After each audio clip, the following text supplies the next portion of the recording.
Hello, my name is Yudilyn, and welcome to episode 5 of the Rambled Canvas. This is take 2. I had recorded the entirety of episode 5, and it got completely, it wasn't saved. I don't think I, closed the app properly, and it didn't save, so I had to say goodbye to all of the footage for that. It was about 45 minutes in runtime, and now I have to start all over again. I had different topics planned the first time around. I was going to talk about my album Vili Mopa. I was going to talk about modern art and AI. And then I was going to talk about a conversation that I had with a friend of mine regarding what we call normie points and weirdo points. I might circle back to those topics eventually in a future episode, but I don't really have it in me to say the exact same thing all over again. So I picked some different topics for me to talk about today, and hopefully you guys still enjoy the episode. We might get to those again in the future, but some stuff that hasn't changed. I still have the same poem, and I still have some of the same things to talk about. But this episode is going to look a little bit different than what I initially intended it to be, but that's okay. So I'm going to start off by reading another poem by Jim Carroll. I've talked about Jim Carroll on this podcast before, but I recently started rereading Fear of Dreaming, which is my favorite poetry collection of all time. And I really liked this one poem, and I wanted to share it with you as the beginning of our episode with our poem. So this one is called A Window in Cherry Valley. Across the pond, reeds bow against the soft charge of night. Change. Further down, they are fingers, inviting me to the pleasures of death by water.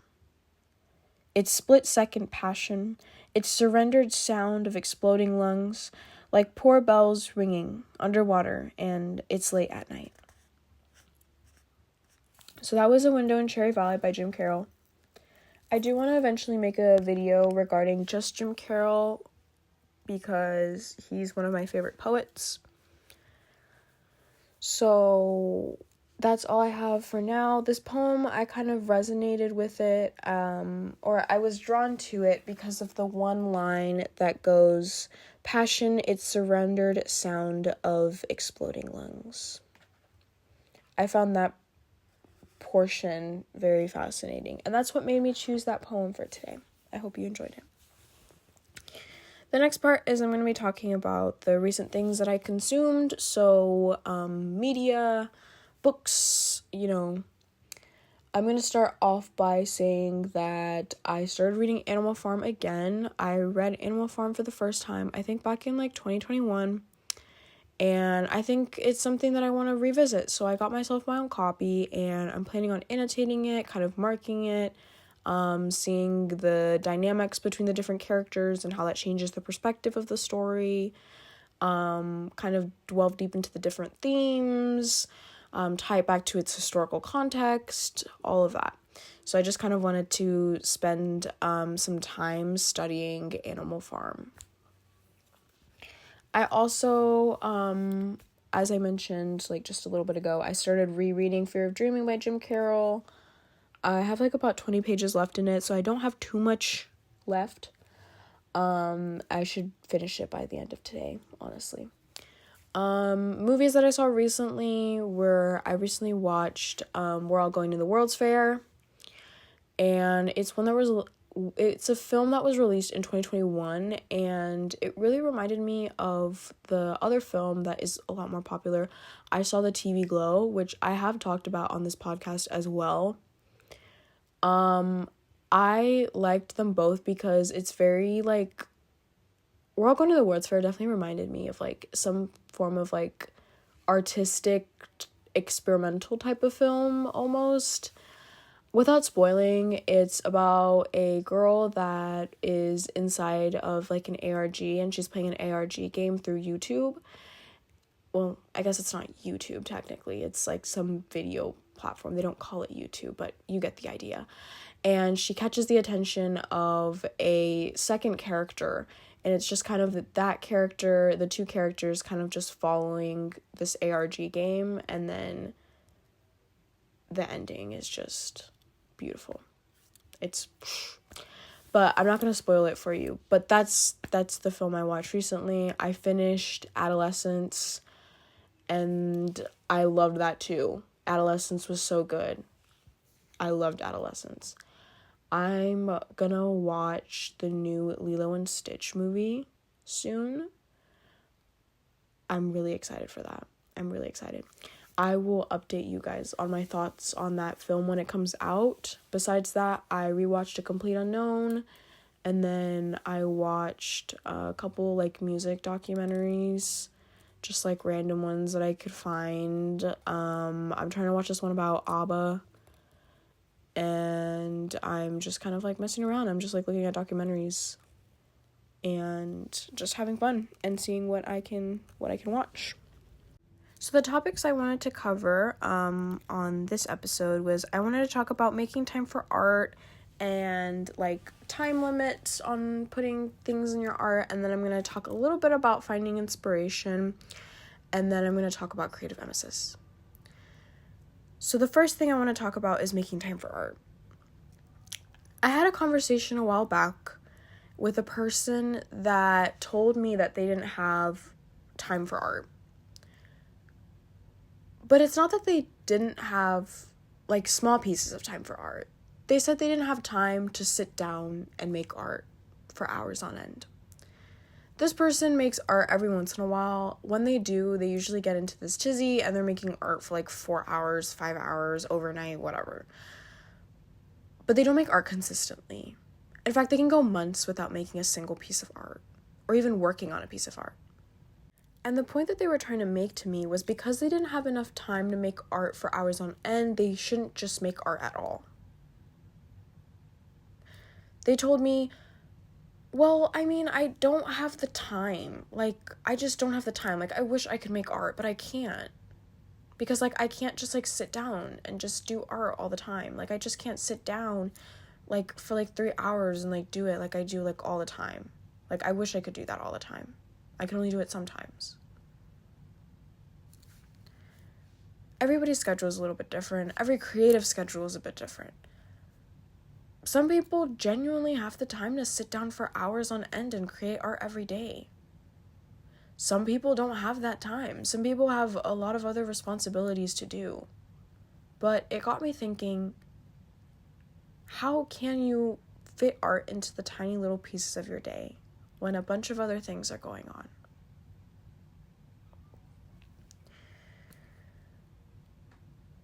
A big thing that I did this past year,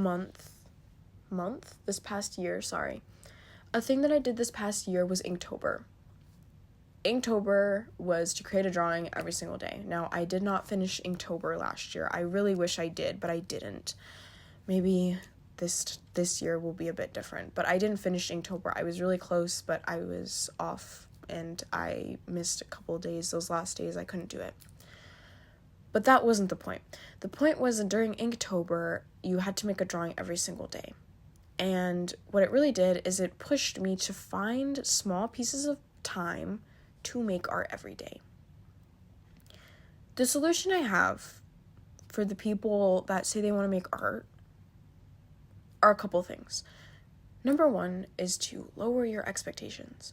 Lower your expectations for what type of art you believe you should be making. What do I mean by this? You don't have to make the most beautiful painting within a week. You don't have to make the most beautiful thing within 2 weeks. You don't have to make the most beautiful thing in a day.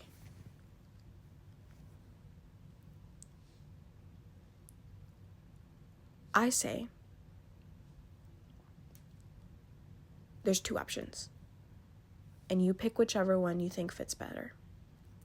You can either A, get a small sketchbook and do little doodles or small drawings every single day, or 2, find one piece of art or one work that you want to do and consistently do a little bit every day. Those are your 2 options. You can either make a bunch of tiny little pieces, or you can work consistently over one big piece. And whichever one you pick is entirely up to you. But the idea is, even if you have just 5 minutes a day to be making art, if you really want to make art every day, you should take those 5 minutes. No one is expecting you to make art for 3 hours a day, because you shouldn't have to. If you don't have the time, or even if you don't want to, no one should tell you that you should, and no one should pressure you into thinking that, oh, if I don't spend X amount of time making art, then am I really an artist? Like, if I only draw sometimes.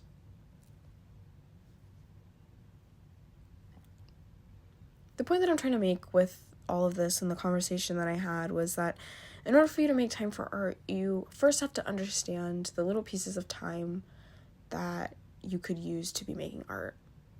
I know for me, it's a big thing of like doom scrolling and spending a lot of time on the internet when you could be actually making something, producing something instead of consuming something. So the idea behind all of this is you probably have a lot more time for art than you think. You just have to push it in, like the little moments where you think you might not be having time, but you actually do.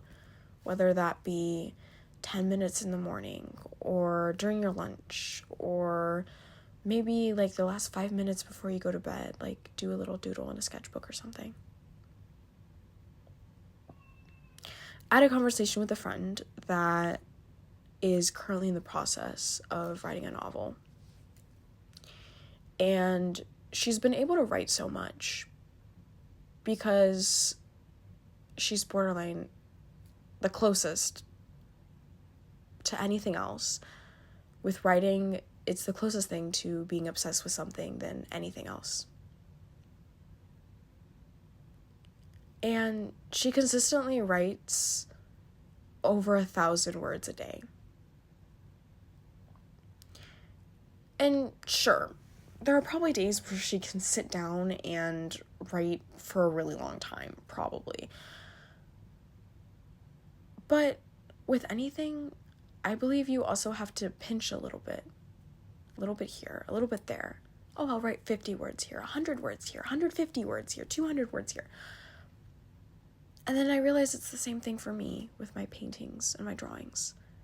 Oh, I have a little bit of time right now. I have like 10 minutes. Like, let's put a little bit of paint on the canvas. Oh, I have time right here. Let me do something. Because I feel like if you truly want to do something, and it's about prioritization, when you really want to do something, you will find the time to do it. You will find those little moments. So I ask of you, for you to reflect how much art means to you, how much creating art means to you, whether that be poetry, writing, sculpting, painting, anything. I want you to reflect on how much that means to you. And with that, if you're the type of person that is saying that you don't have enough time for your creative actions, to think about the little pockets of time you have throughout your day that you could use to be making something, even if it's really small. So that's what I wanted to bring up in for that topic, for the topic of for the topic of making time for art and having it like little parts of pockets and all of that. Next up, I want to talk about time limits. So, time limits.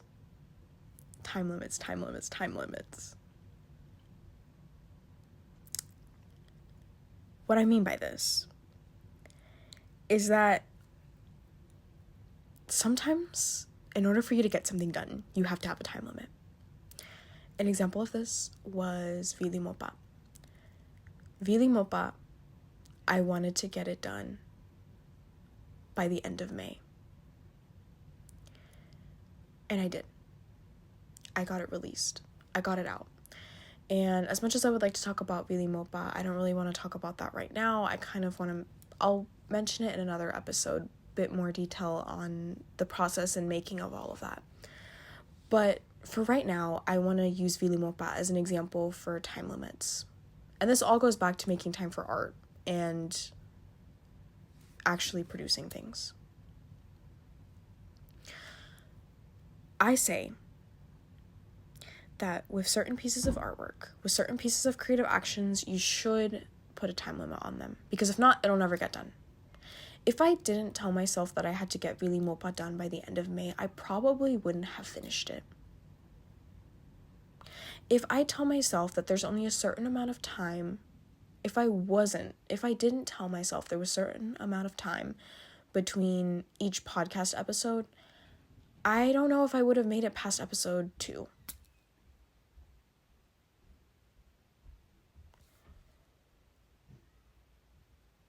Sometimes when you make art, you have to understand that if I don't have a stopping point at some point, if I don't have a deadline at some point, this thing is not going to get done.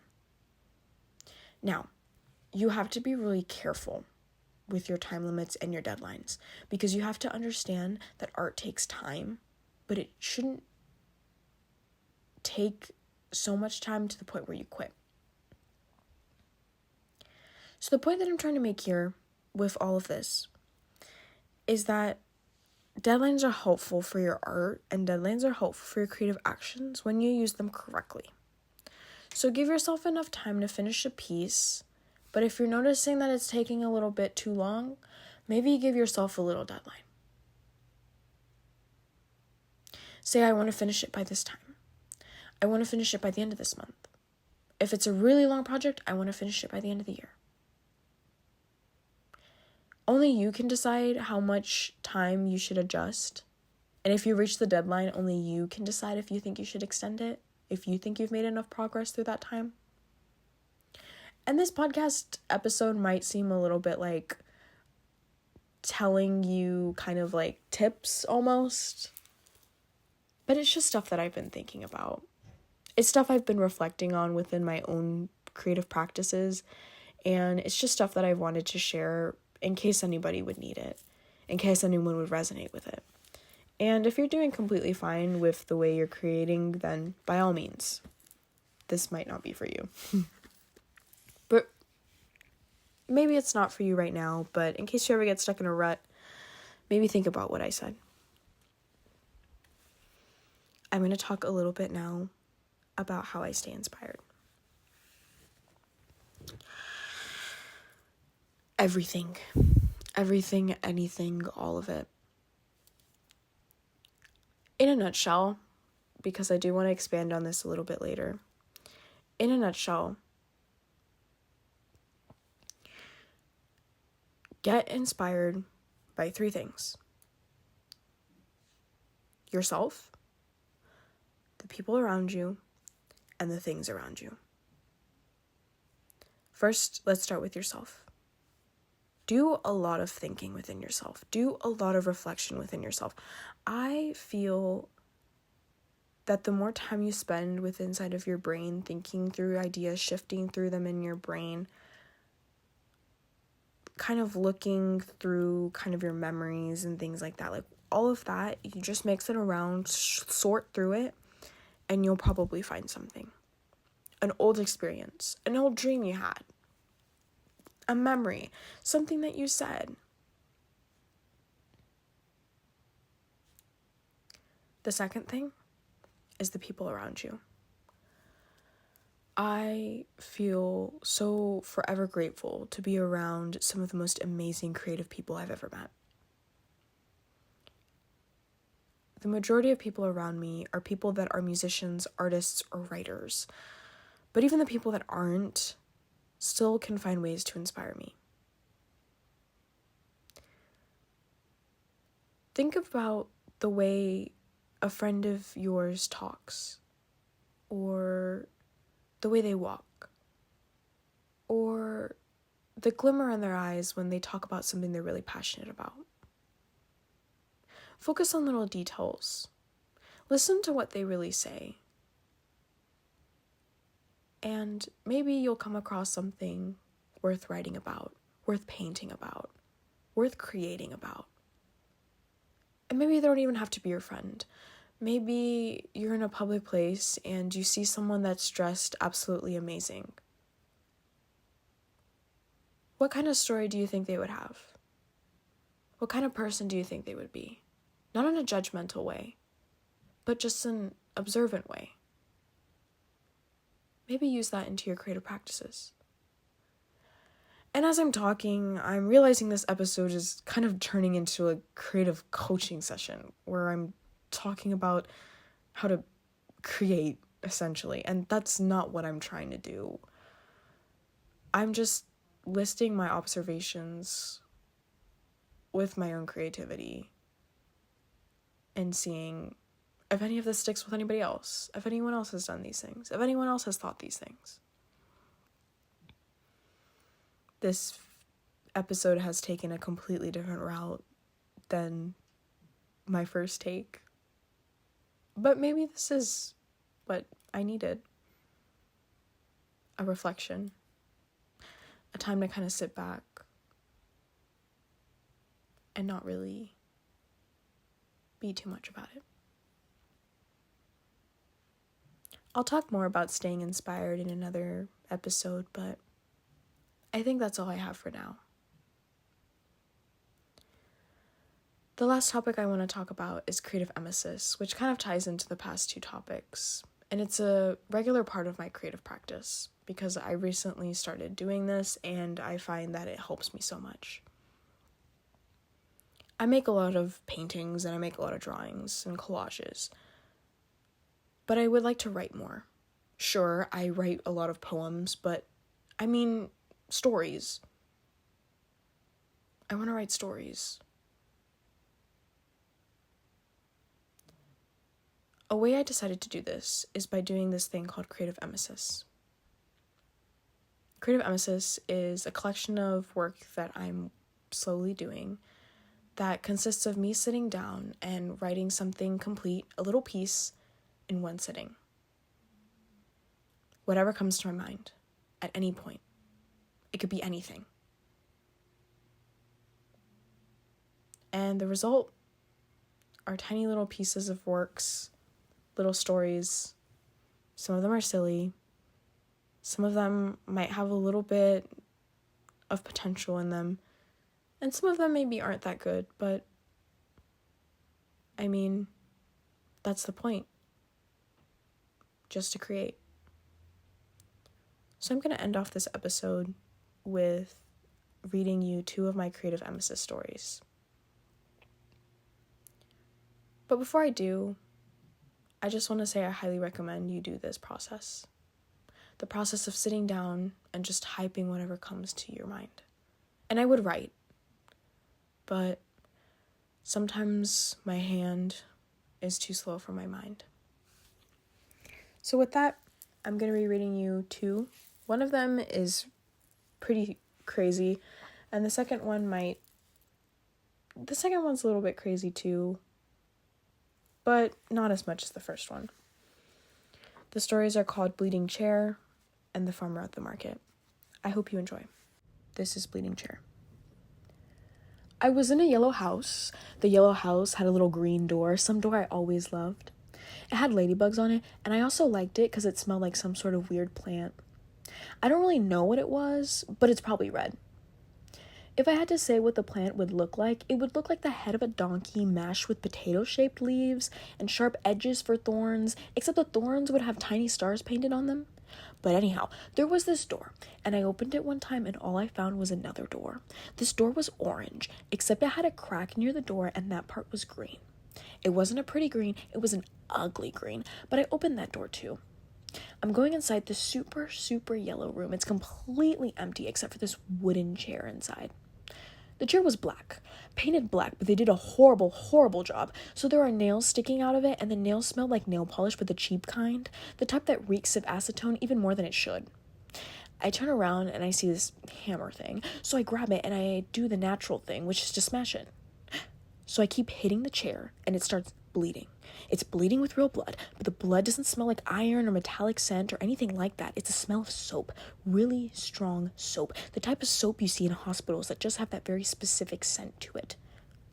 So the chair at this point is screaming. It's screaming so loud the entire room is shaking. I'm trying really hard to get this chair to stop screaming my ear off, so I keep smashing it over and over again, but it won't stop. Eventually, from above, the ceiling, a lung falls down and right into the chair. The lung is beating. The fact that the lung is beating shouldn't make any sense at all, because that's reserved for the heart. Usually a heart. I don't know why it's not a heart. When the chair noticed that a lung fell on it, it stopped whining. So I dropped the hammer and slowly and carefully picked up the lung and just held it for a while. I apologized to the chair for hurting it, but it's not really saying anything at this point. I don't want to say I killed the chair, because I wouldn't, but it really wouldn't talk anymore. The lung eventually turns blue, and this sparkling gold acrylic paint comes out of it, so I drop it. The blood on my hands and the paint start mixing around, so I look around and somehow there's a door. I bowed quickly to the chair, left the hammer, and before I left, took the lung and threw it at one of the walls. It magically sticks, but I leave it alone. I run to the door, which it's this hot pink color, and the doorknob is a really, really neon green.